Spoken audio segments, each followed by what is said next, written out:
Welcome to the Every Temple podcast. My name is Tony, and this is my co-host Janelle. Hello. And together we want to talk about every temple of the Church of Jesus Christ of Latter-day Saints. Thank you for joining us. Elder Stevenson said, "You are never lost when you can see the temple. The temple will provide direction for you and your family in a world filled with chaos. It is an eternal guidepost which will help you from getting lost in the mist of darkness." So welcome today. It's our 20th episode. Okay, I have to say something that I kept forgetting to say. 2 temples ago. Okay. That's how many temples were built when I was born. Yes! We've made it past that great milestone. Yep. We're a little out of practice. We haven't recorded in a few weeks. Yeah. Janelle went on vacation. You want to say anything? We spent a little time in London, but I was really there to meet some cousins, and they took us around to some of our family homes and places that my great-grandparents would have lived in, and it was just really neat to connect with my ancestors that way. Yeah. And my family, my living family. Yeah. That was really fun. Yeah, I love that. I think that's very brave to just email somebody and be like, "Hey, we haven't met, but we're related. Can I come see you?" Yes, but it was also easy because other cousins have done it. And my mom is like friends on them with Facebook, and it was easier than it sounds, but still I'm like, hey, I don't know these people. But you're like instant friends because you're family, and it was really neat. That is neat. Yeah. I saw I saw a cousin of mine at the hospital the other day, and I didn't say anything because we've never spoken. So I was like, let's not have this be our first conversation. Okay. So we've got a whole bucket worth of temple news. Okay. Do you want to hear about it? Yeah. The Nairobi, Kenya temple will be dedicated in a few weeks. This temple was announced by President Monson in 2017. Okay. It'll be the 9th temple in Africa. Okay. And we know that West Africa is doing really well in the church, but Kenya's on the east side of the continent. Okay. And there's several other temples being built on the west side, but it's very exciting. Nairobi is a big deal, and this is the temple I've seen pictures of, and they use very bright colors on the windows and everything, and it's very pretty. Nice. So the dedication will be May 18th, and Elder Suarez is going to dedicate it. Okay. Next, the Abidjan Ivory Coast Open House is going until May 17th. Oh, okay. And then that's Africa too, right? This is West Africa, where this area, the church growth has been the highest in the world. Some of the highest percentages in the world. And my nephew's like in West Africa somewhere. On a mission? On a mission. My nephew's going to West Africa on his mission. Cool. This temple was also announced by President Monson in 2015, so it's been a while coming. This temple comes with a Moroni, but it's not gold. Okay. It's like palladium. It's supposed to be like a dark metal kind of thing. That sounds really cool. It's pretty unique to get a temple with Moroni, and then to get one that looks different is pretty cool. Wow. So that one's going to be dedicated by Elder Razband on May 25th. So that's the week after the Kenya one. Okay. It's a busy time for temples right now. That's awesome. The next one is the Syracuse, Utah. It has an open house going from May 10th to the May 31st, and we have tickets. Yay! We're going. Awesome. And I'm sure we'll talk about it more after we've gone. Definitely. But that's pretty exciting. This temple will take some pressure off the Ogden temple. We know that one's very busy. This is the first one to come with 2 baptistries. Okay. I mean, the Salt Lake one announced that they would have 2 baptistries, but they aren't just not getting that temple done. Okay. So this one will have 2 baptistries. I'm excited to see how they do that. Yeah. That'll be cool. Great. No interior pictures have been released yet.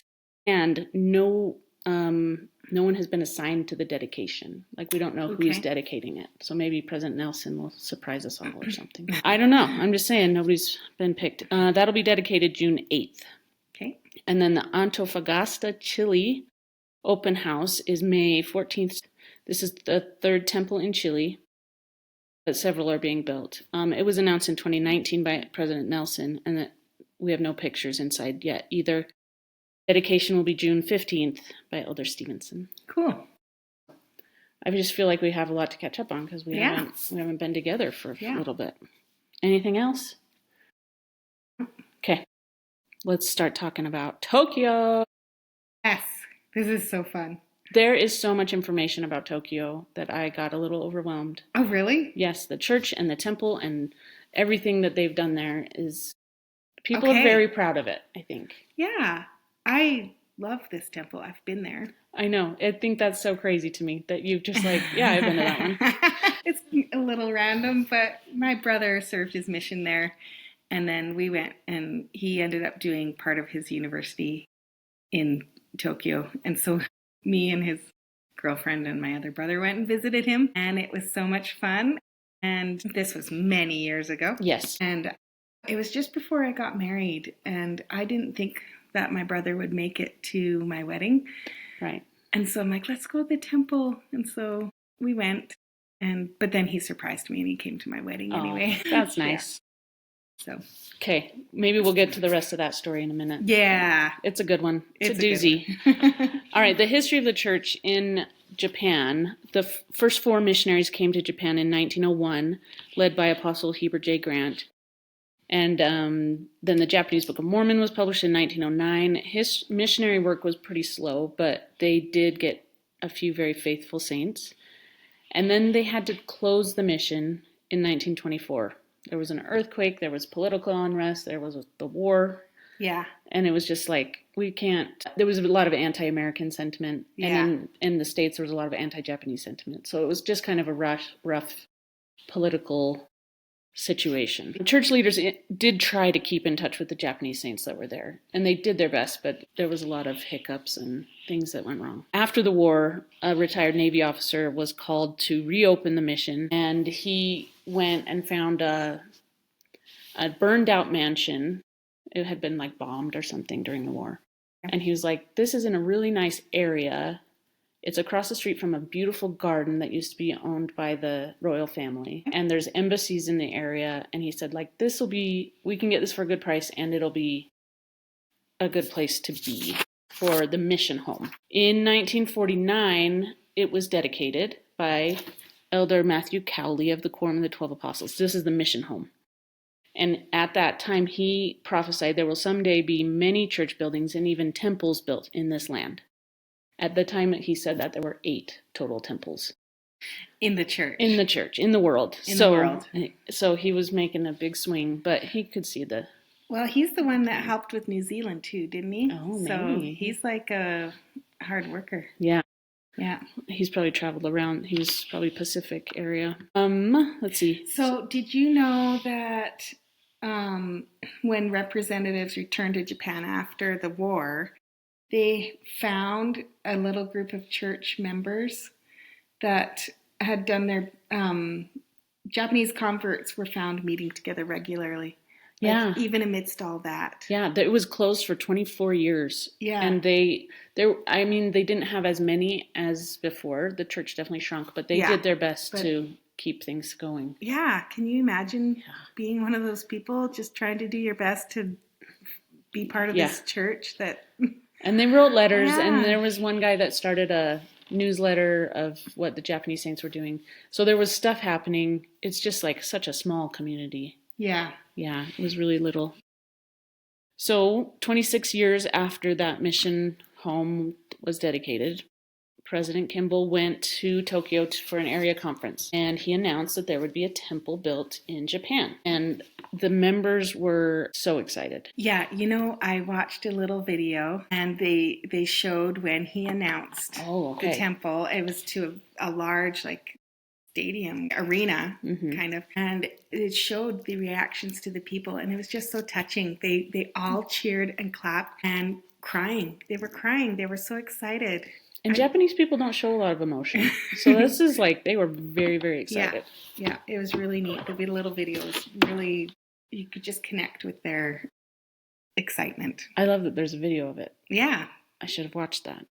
It's in one of the, if you want to look it up, it's in one of the church news. I don't know. Yeah. I think I saw it, but I didn't commit. Click on the video. Yeah, I didn't commit enough to do that. So that was in 1975. No, yes. When was it announced? 1975. Yeah, that's right. And before that, so in 1970, they started really pushing temple to the people, teaching about temples and everything. And so people would save up or fundraise to get to Hawaii. that was the nearest temple. There was a member that his work was trading pearls. And so he managed to get a bunch of pearls, and the members learned how to turn them into jewelry, essentially, and then sold them as a fundraiser. Yeah, and it says church members made and sold a musical recording. Yeah. I don't know what that was. Japanese Saints Sing. Okay. And they went to a recording studio, and they had basically not rehearsed at all. Okay. But they had a very nice prayer. Uh-huh. And that prayer brought the angels in, and they nailed it. First try. That's so cool. And then they could sell the CD. Okay. Or not the CD, obviously. It's a record. Yeah. 1970. But yeah, they did all this fundraising so they could get to Laie, and then once they went all the way to Salt Lake City. And they also would sell sometimes their furniture or other possessions to get money to go. Yeah. Lots of sacrifices. Yeah. Yeah. That was I'm so impressed that they could do that. So it was announced in 1975, and then they started building it. Well, the temple site, they decided the best thing they could do was to build it on the site where the mission home was. That's why I had to tell you about where that was. Yeah.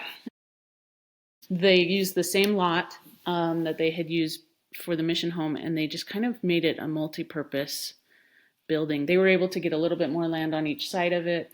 They put in like the mission home and apartments and just kind of like all the things the church would need into this. Two acre temple, and then another building beside it. And and it's like they said, but for some inexplicable, however you say that, reasons, the church was able to acquire land on either side of the mission home.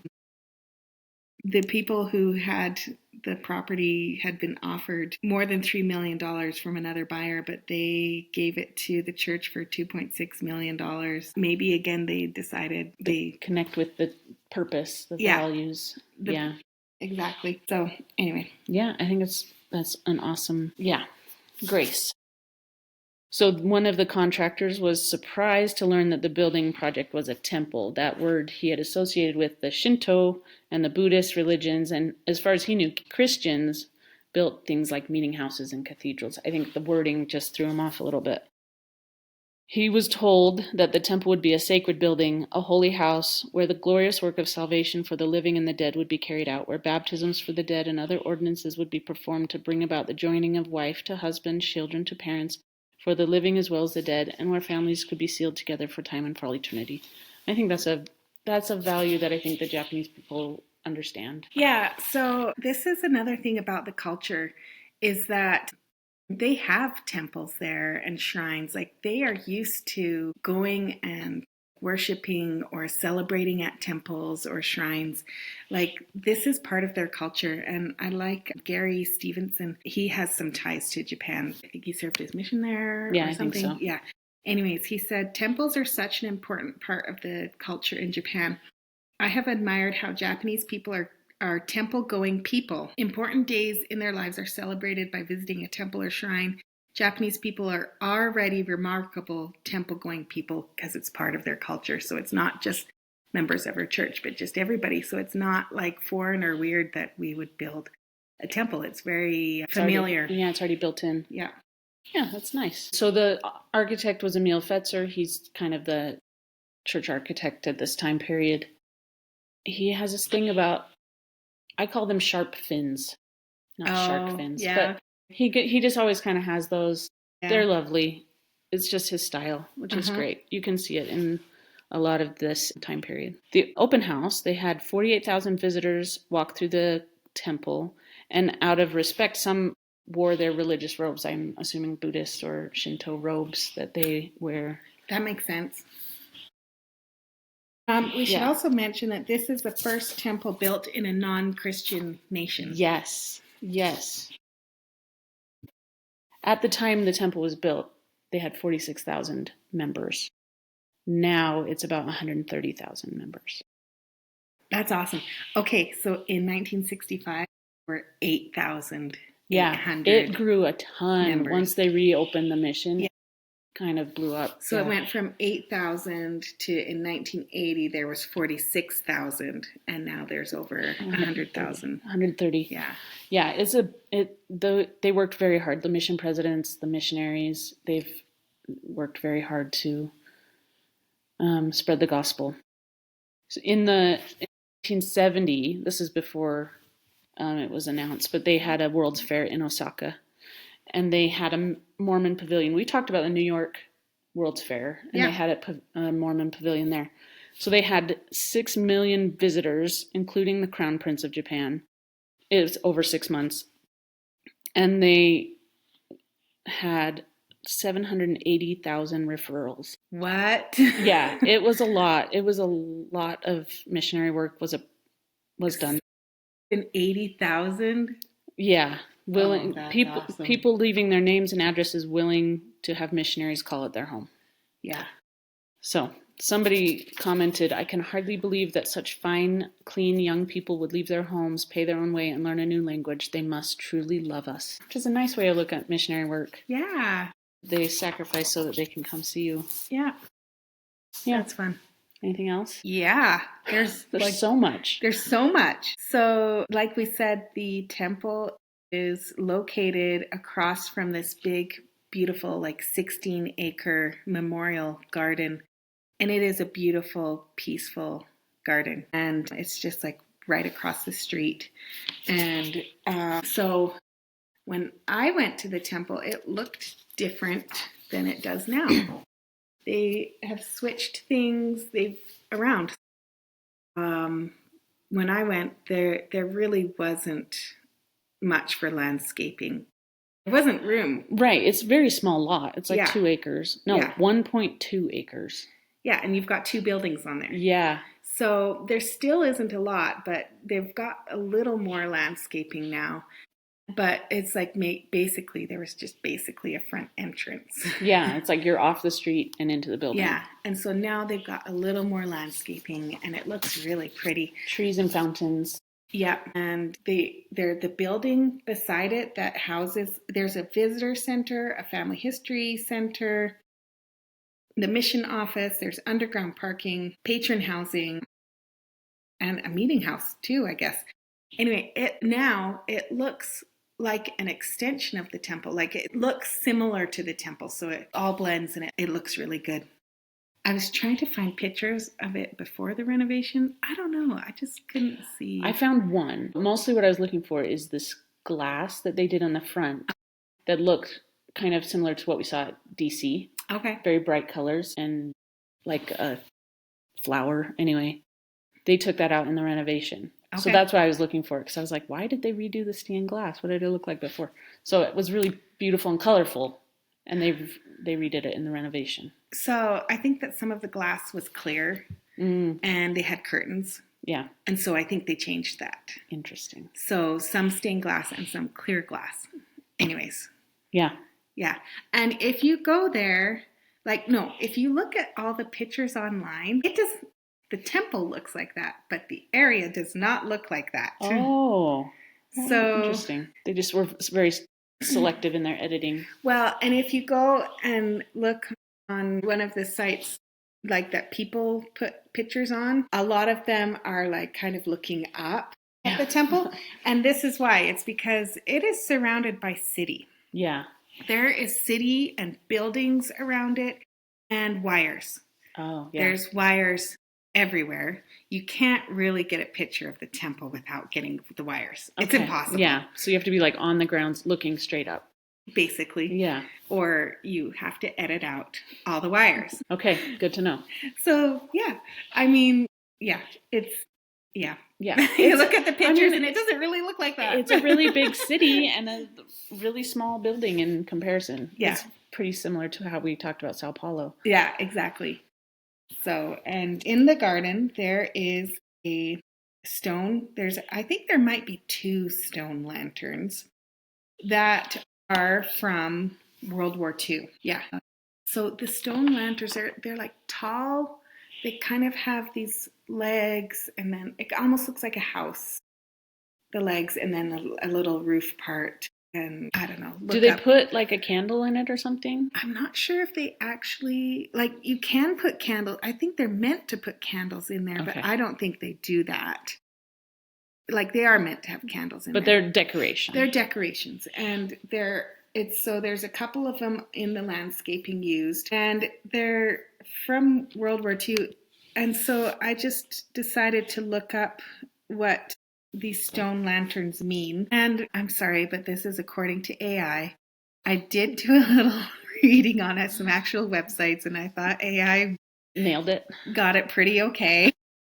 In the Japanese culture, stone lanterns, often referred to as toro, symbolize various things depending on their type and placement. Anyways, generally, they represent enlightenment, spiritual guidance, and connection to both the natural and spiritual worlds. And they're often used in Buddhist temple gardens and shrines to illuminate sacred spaces and guide spirits. Lovely. Yeah, I just thought that's very appropriate. Really appropriate, and I love how they use the Japanese culture and that that those things mean something to them, and how appropriate the meaning of that to the temple, and it helps it reminds you. Yeah, that's very cool. Yeah. And then in the temple, they have the interior is beautiful. Yes, and like they've used all the Japanese culture things to decorate, and there's so many like in the rugs and in the walls, and they have like cherry blossoms and just like patterns on the wallpaper. Yeah, it looks really pretty. And when I talked about the stained glass, they took that out and replaced it with something simpler and really beautiful, and it looks kind of like the sliding paper doors in a traditional home. Yep. And their lighting is reminiscent of like the lanterns with the rice paper. Oh, okay. Paper lanterns. Yeah. Anyway. Cool. And they use the cherry blossom, chrysanthemum, and pine trees. Those are all symbols that are used in different Japanese things. And like patterns like you might see in kimono fabric, you would see on like walls or carpets or anyways. I just love how they took the culture and put it into the decorating. And these are all since the renovation. We don't know what it looked like inside before. I mean, I guess Janelle does, but I don't know that she would remember. That was a long time ago. I feel like it was a little more simple. Probably. Yeah. That makes sense. Yeah. Can I share something from the dedication? Yeah. So it was dedicated October 27th through the 29th, 1980 by Spencer W. Kimball. And he says, we are grateful, too, that there are 10 more temples now being built or soon to begin construction, a total of 30 throughout the world. Now, this is just a little preview of our next season of this podcast. But April 2nd, 1980, this was a Wednesday before conference, I guess. Okay. 7 temples were announced. Oh, wow. Apia, Western Samoa, Atlanta, Georgia, Buenos Aires, Argentina, Nuku'alofa, Tonga, Papeete, Tahiti, Santiago, Chile, and Sydney, Australia. And then the next year, 9 more were announced. Cool. So this is becoming kind of a trend. So our next season of this podcast is just the years 1984 and 85, or 83 and 84. Okay.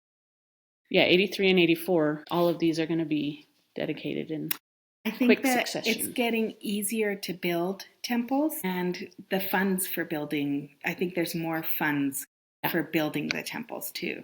And just like the worldwide church is becoming very real. Anyway, I'll share another quote from the dedicatory prayer. He says, "Oh, our Father, we thank thee for all our many blessings. We are thankful for the more than 30,000 missionaries who are dedicating themselves to the cause of spreading the gospel to all the nations of the earth. Give them wisdom, faith, and devotion to take the gospel to the truth seekers and honest in heart everywhere. Bless them with joy in their labors and success in their ministry of love."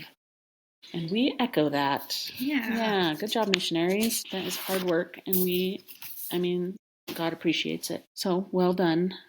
What else? Okay.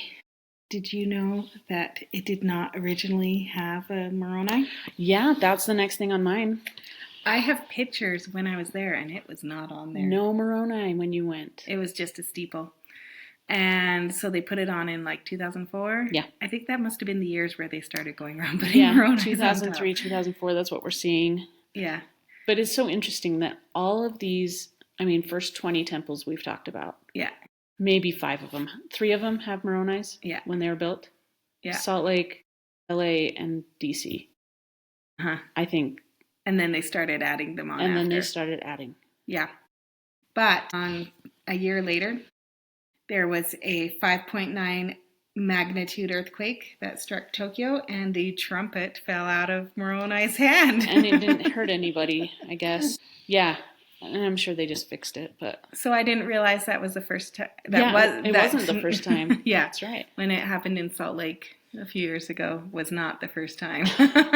Yeah, I wonder about that. He's just got a weak wrist. Can't hold up can't hold up his trumpet. So they closed it in 2017 for the renovation. They added a visitor center, chapel area, and mission offices, and a family history center. I can't believe how much they can fit in this area. I know, they squeeze it in there, don't they? Yeah, well, it's very Japanese, I guess. Yeah, and it's 4 stories, so they've got 4 levels to work with, and this is the extra building, right? The annex. Yeah. The temple is 2 stories, something like that. When we talked about Sao Paulo, that was a 1-story building, so I think they had to build up. Well, the annex does not look taller than the temple. So the temple has several stories. I guess maybe they're just taller. I don't know. To fit in the space, it makes sense. Did you look at any of the oxen or anything? I don't think I could get a good picture. Maybe just the new one. There was a picture of the new ones. Okay. But they're kind of... They've started just being the same. Yeah, but the baptistry is beautiful. They changed it around to...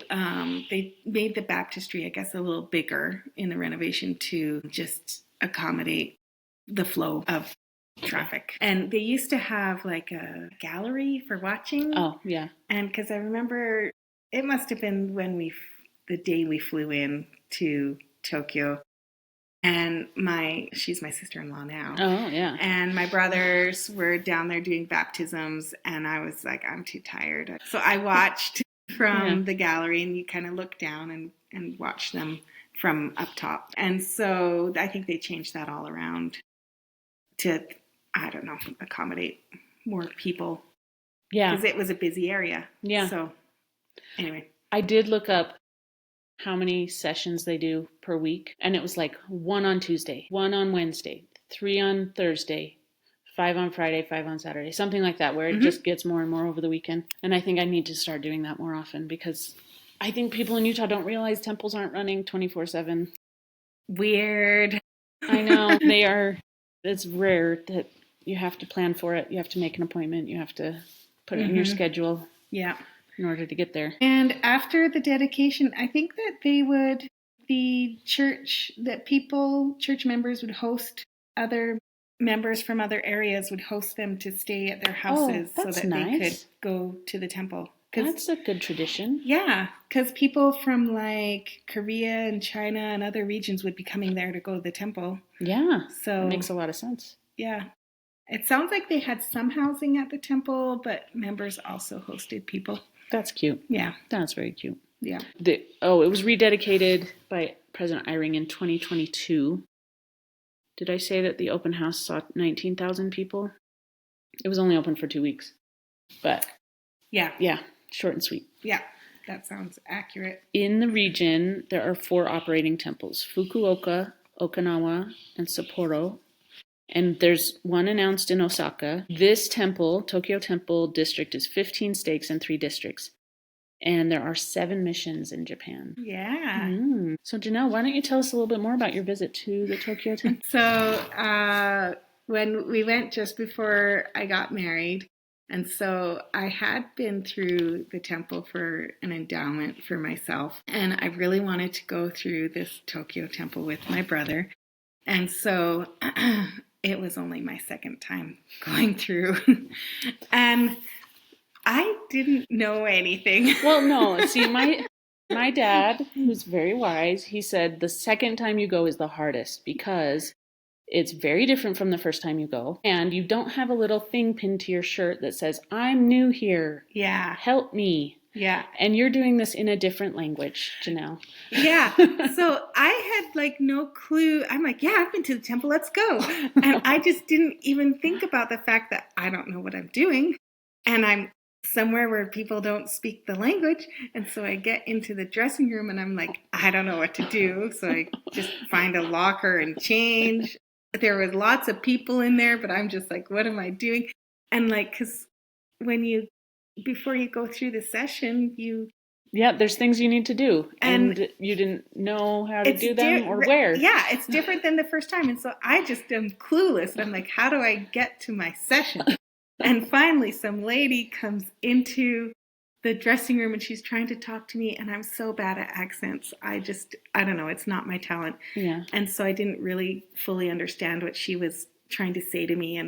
And finally, she just takes me into a locker and she does things and then takes me out and sits me into in the chapel. She took care of you. Yep, she did. And I'm like, oh, okay.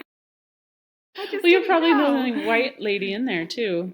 Yeah, I had the ear headphones on, and then when I went through the veil, they had a whole paper I could read off of. It was really great. But yes, looking back on them, I'm like, oh, wow. Okay, yeah. So this is our message that the second time you go to the temple, make sure you're with a friend and in your native language. Or at least somebody preps you for what to do. Yeah, I think that's an important thing to learn. Yeah. Just take somebody that's the same gender as you. I went with my fiance, and he brought a girl he knew from his singles ward. Nice. So that she was like, okay, let me show you how to do this. And she ended up needing to rent clothes, so I knew how to do that. And anyway, it was less stressful than yours. So stressful. Yeah. But just remember that anytime you go to the temple and you don't know where to go, just be like, I'm new here. Like I went to a new temple last week. I went to the Orem temple. I've never been to it. Okay. And it's confusing. It's not intuitive. And so I would just walk around and you see a temple work and you're just like, I don't know where to go. I am lost. It's my first time in this temple. Can you please tell me where to go? That's why they have the temple workers down every corner. Yeah, every 10 feet. Yep. Yeah. For sure. So that was fun. That was what you learned. It was a great memory. Yes, I love that story so much. Yeah. That's just amazing. You're so brave. Again, brave. Or ignorant. Or brave. Maybe both. Some of both. All right. Do we have anything else? I'll have, if you want to give your temple facts. Okay, let's do some temple facts. And then I have one more little thing. Yeah. All right. It was announced August 9th, 1975 at that area conference. They didn't have a groundbreaking ceremony. Right. So they just started construction April 1978. It was dedicated October 27th through the 29th, 1980 by Spencer W. Kimball and rededicated July 3rd, 2022 by Henry B. Eyring. It's 1.22 acres, tiny. And it has a Moroni added in 2004, 2 instruction rooms, 5 sealing rooms, and 1 baptistry. Originally, it was 52,590 square feet, and then it grew to 53,997 square feet, so about 1,500 square feet added. Yeah, some of that would have been in the baptistry. You could feel it. Yeah. It's 178 feet tall with the Moroni up there. Okay, Janelle, what are your final thoughts? So I asked my brother, because that was his mission, and he went there, and so did I. But I asked him what some of his thoughts were about the temple. And I'll just start by saying in the dedicatory prayer, something was said that kind of went along with what my brother said. So in the dedicatory prayer, it said, help them to create a holy atmosphere in this place so that all ordinances may be performed with love and sweet spiritual tone that will cause the members to greatly desire to be here and to return again and again. And just that, the holy atmosphere. So what my brother really, really remembers about the temple, and this could probably be said about any temple that's like in the middle of the city, like the Sao Paulo temple, because like the city noises, like even though it's across from a garden that's very peaceful, there are lots of noises. Sure. It's in the middle of a city. Yep. There's a road like right there, and it's busy and lots of noise. But he says that as soon as you enter the doors, it's peaceful and quiet, calm, serene. It's like you're entering a portal into a different realm, and you're transported somewhere else that's not the middle of a city, and there's just such a harsh contrast between just outside the door to just a few feet inside, and that it just feels like the temple is truly a holy place, and it just feels amplified because of that contrast. And it is, I do remember that, and it is really neat. That's cool. To go in there and just feel the peace of the Spirit as compared to just the noise of the city. That's awesome. Yeah, it's really beautiful, and it just makes me feel again those wonderful feelings that you can have when you enter the house of the Lord. Yeah. So I love that. Thank you. Thank you for being with us as we discuss the Tokyo, Japan temple. If you have more stories about this or any other temple, please share it with us on our Instagram and Facebook pages at Every Temple Podcast. And if you learned something, please share this podcast with a friend. We are available on every podcast library that we know of. We will see you in the next episode where we talk about the Seattle, Washington temple. If you want to learn more about why we build temples and the role they play in our religion, please visit churchofjesuschrist.org/temples. We are not sponsored by or affiliated with the Church of Jesus Christ of Latter-day Saints.